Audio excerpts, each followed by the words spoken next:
Sejarah Royal Johor Military Force, unit ketenteraan tertua di Malaysia yang masih aktif.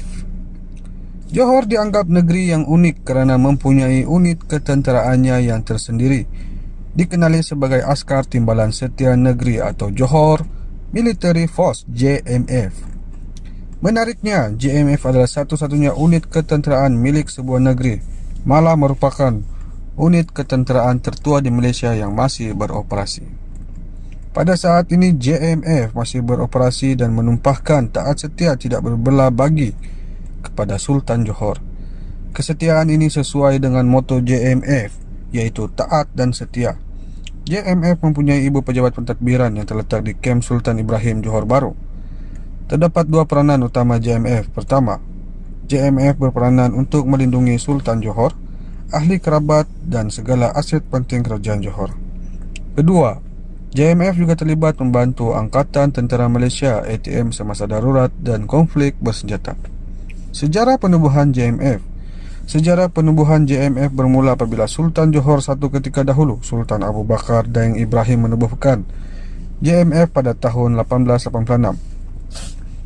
Peranan JMF ketika itu adalah menjaga keselamatan Johor, pemerintah dan ahli kerabat Sultan Johor.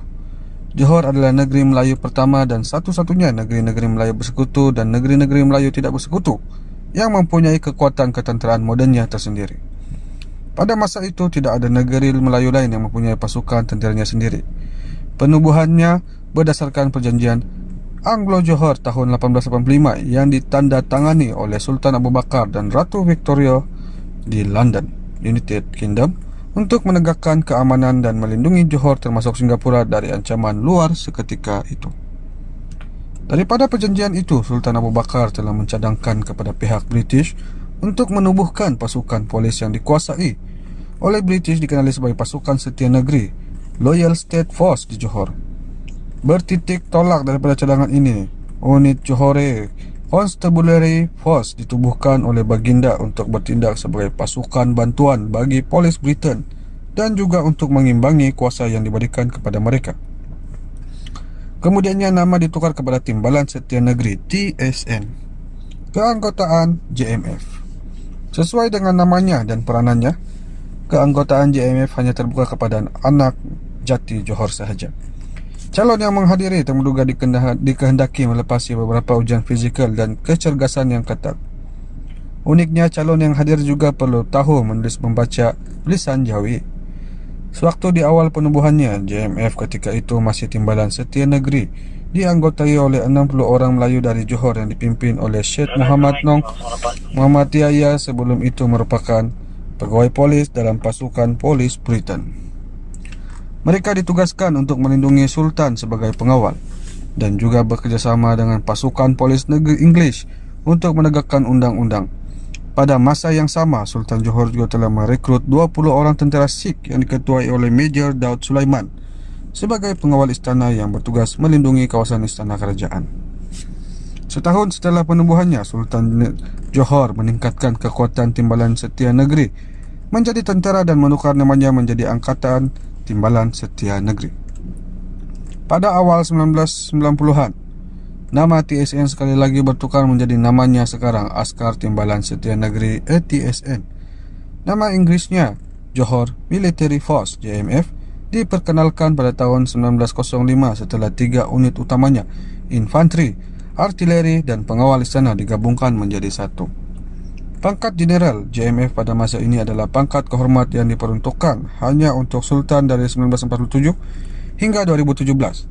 Sementara pangkat Brigadier General hanya diperuntukkan untuk putera mahkota. Ismail dinaikkan pangkat menjadi Major General kerana pencapaiannya dalam memodernikan JMF.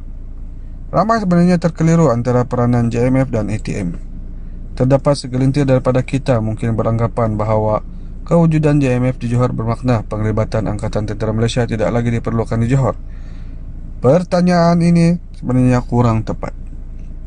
Pengekalan unit tentera adalah salah satu syarat pada tahun 1946 yang dibuat oleh Johor semasa menyertai Persekutuan Tanah Melayu. Jadual ke-9 Perlembagaan Malaysia menyatakan bahawa Kerajaan Persekutuan Malaysia bertanggungjawab sepenuhnya terhadap dasar luar dan kekuatan ketenteraan di negeri ini, termasuklah di Johor. Dalam satu ucapan yang diberikan oleh Sultan Ibrahim di dataran Istana Besar pada tahun 2016, Baginda menyatakan bahawa JMF sama sekali tidak bercita-cita mahu menjadi barisan pertama dalam mempertahankan kedaulatan negara. Malah perkataan timbalan pada askar timbalan setia negeri sebenarnya cukup menjelaskan peranannya sebagai barisan kedua di belakang ATM. JMF akan terlibat di bawah Angkatan Tentera Malaysia semasa sebarang konflik darurat dan bersenjata sebagai unit infanteri.